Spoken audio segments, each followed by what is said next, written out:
Ok? Nessa terça-feira de volta, terça-feira 24 de setembro, estamos aqui mais uma vez.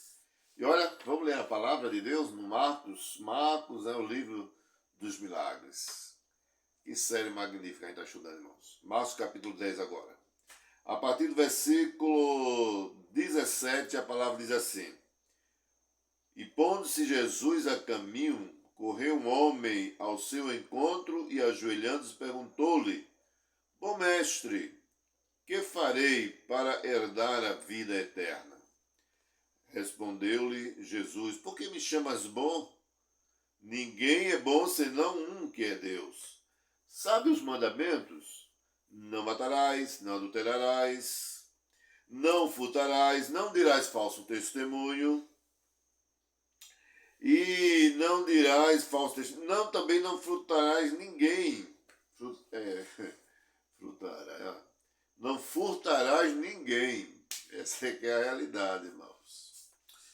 E respondendo ele diz assim, então ele respondeu: Mestre, tudo isso eu tenho observado desde a minha juventude.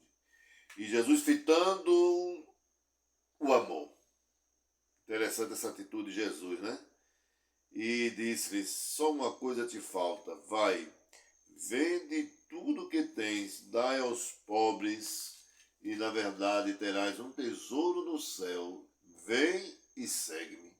Ele, porém, contraído com esta palavra, retirou-se triste, porque era dono de muitas propriedades. Ok, irmãos, assim, uma lição conhecida, um texto conhecido, né? Mas aqui nós vamos falar justamente sobre o jovem rico. Quem é que não quer ser rico? Você não quer ser rico? Eu pergunto assim, se na tua vida hoje aparecesse um bilhão de real, o que é que você faria com esse dinheiro? O que é que você nesse momento, né, iria realizar? Qual sonho você iria realizar com tanto dinheiro na tua mão? Irmãos, a gente vê na verdade que a história desse jovem rico, né, apesar de ser jovem, mas ele tinha muita riqueza, muita propriedade, né? Era um homem de destaque na sociedade. Mas é interessante que apesar desta riqueza, ele chega para Jesus e faz justamente essa pergunta: Bom mestre, que farei para herdar a vida eterna? Com essa atitude, irmão, nós percebemos, né, que de tantas pessoas que na verdade vieram a Cristo, então esse homem é o único que saiu pior do que chegou. Todas as pessoas que chegaram perto de Jesus saíram com a bênção na mão. Aquele jovem saiu sem nada. E esse estudo vai apontar justamente, né, a razão disso aí. A Bíblia diz que quando ele faz a pergunta para Jesus, aí a Bíblia diz que Jesus o amou. É porque Jesus ama a todos, queridos, sem exceção de ninguém. Mas, quando Jesus diz assim, ele o amou, Jesus o amou, então a gente vê que a realidade daquele jovem rico. Mesmo aquele jovem rico, porém ele era insatisfeito. A riqueza não preenchia, na verdade, o seu vazio. Vamos ver por quê? Algumas razões. Em primeiro lugar, aquele jovem rico, ele era jovem, mas estava justamente ali no alvorecer da vida, né? A vida estava surgindo para aquele jovem. Tantas oportunidades que estavam ali em sua vida para investir naquele futuro dele, né? E, na verdade, ele tinha saúde, tinha vigor, tinha força. Mas, assim, a gente vê que ele era um jovem riquíssimo. Aí a Bíblia diz que esse jovem possuía muitos bens. E, em terceiro lugar, ele era proeminente, né? Quer dizer, ele era um jovem de destaque, né? Tem uma vida, assim, cheio de regalias, cheio de posições. E vemos também que ele era um jovem virtuoso.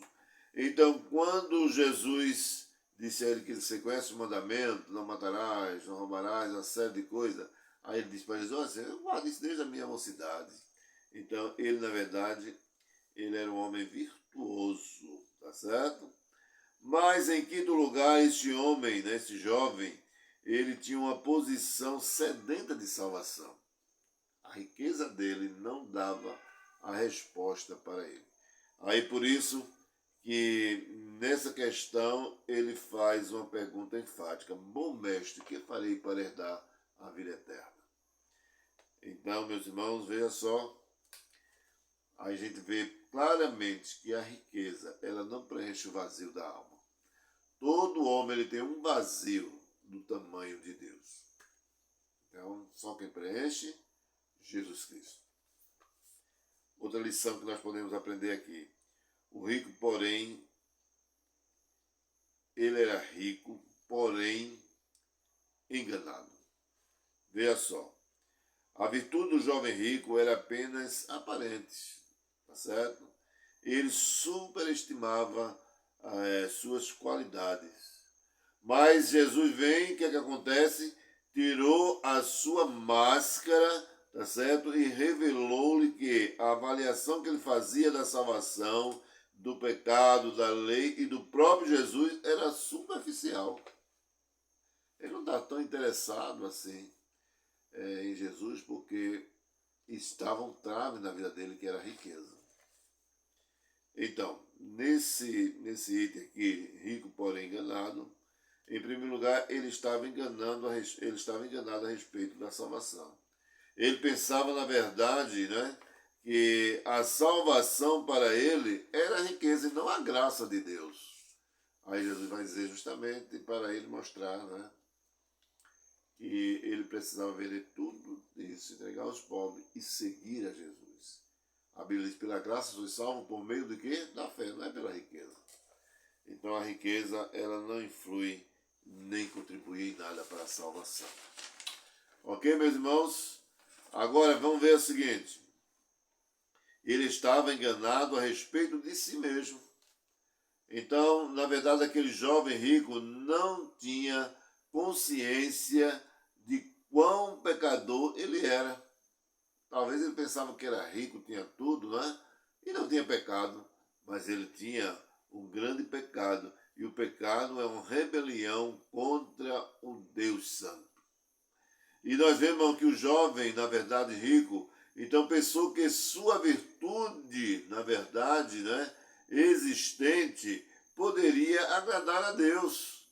Porém, o que é que acontece? A Escritura diz que todos somos como imundo e toda a nossa justiça como trapo de imundícia aos olhos de Deus. Está ali a revelação de Isaías. Então, por mais santo que a gente pensa que é ser, nós somos pecadores. Então, a gente precisa, na verdade, de Deus. Ainda vemos aqui que ele estava enganado acerca da verdadeira riquezas. Depois de perturbar a compaixão, não é?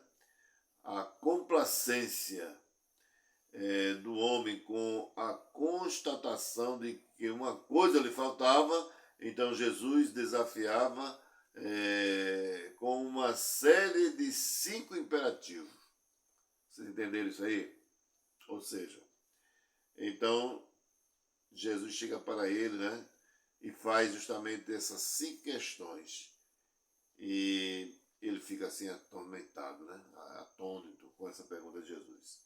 Aí Jesus diz a ele assim, olha, o que farei? Aí Jesus disse, vai, vende tudo que tem, dá aos pobres, vem e segue-me.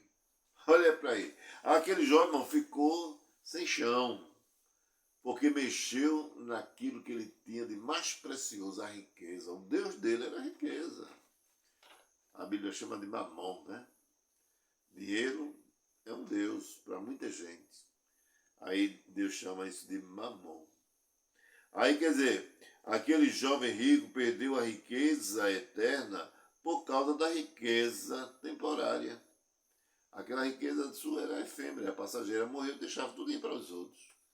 E ele, na verdade, não quis seguir a Jesus. A Bíblia que ele cabisbaixo, olha, se mandou. Você entendeu aí o perigo do amor à riqueza? Por fim, nós vemos que ele era rico, porém perdido. Que adianta essa riqueza, né? A Bíblia diz que adianta um ganhar o mundo inteiro. Foi Jesus que disse para um outro, o mesmo rico, ou foi o outro rico, né?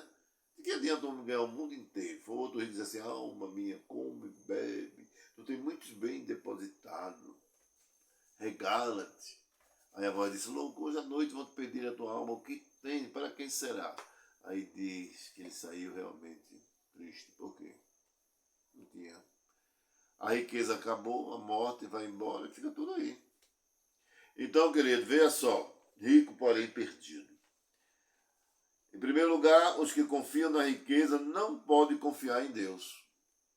Ou você confia em Deus ou confia na riqueza. Não pode, tá certo? O dinheiro é mais do que uma moeda. Para muita gente, o dinheiro é um Deus. O dinheiro é o maior dono de escravo do mundo. Quando as pessoas são escravos da riqueza, não é? Não tem tempo para nada. Tem pessoa que trabalha de domingo a domingo, né? Não vai numa festa, numa praia, numa lanchonete, porque não tem tempo. É escravo do dinheiro. Olha, querido, veja só. Ele é um espírito, como a gente falou. A Bíblia diz que ele é Mamon. Mamon é um espírito, né? É o Deus do dinheiro para muita gente. Então, ninguém pode servir a dois senhores ao mesmo tempo. Olha aí, ninguém pode servir a Deus e as riquezas, ou seja, a mamão. Ou você serve a Deus ou serve a riqueza. Então, na verdade, a confiança em Deus implica no abandono de todos os ídolos, porque tem pessoas que fazem do dinheiro ídolo, não é? Vai adorar, vai venerar o dinheiro. Por fim, para terminar aqui, querido, a gente vê que Jesus não está condenando a riqueza, mas a confiança nela. Porque a Bíblia diz que o amor ao dinheiro é que é a raiz de todos os males. Em segundo lugar, a salvação é uma obra milagrosa de Deus. Tá certo? A conversão de um pecador é uma obra sobrenatural do Espírito Santo. Ninguém pode salvar a si mesmo. Ninguém pode regenerar-se a si mesmo. Somente Deus pode fazer de um amante ao dinheiro a um adorador ao Deus vivo. Aqui a gente termina o estudo, né? Quer dizer, a pincelada que a gente está dando. Né? Na verdade, o estudo, você, nessa terça-feira, dia 24, né, de setembro agora, amanhã, você vai ter oportunidade no PG para debater o assunto, para conversar, para dar sua ideia, para aprender, para enriquecer. E olha, nós aqui estamos ansiosos amanhã, tá certo? Para fazer esse estudo, porque com certeza, querido, esse estudo é para a honra e glória do nosso Deus. Vem para o PG, conhecido agora, né, como PGM. Né? Pequenos grupos missionários. Vem conosco aqui, querido. Vamos manter essa comunhão, esse aprendizagem magnífico para o Senhor Jesus. Posso esperar você amanhã? Então, querido, até amanhã, para a honra e glória do nosso Deus. Amém. Que Ele nos abençoe.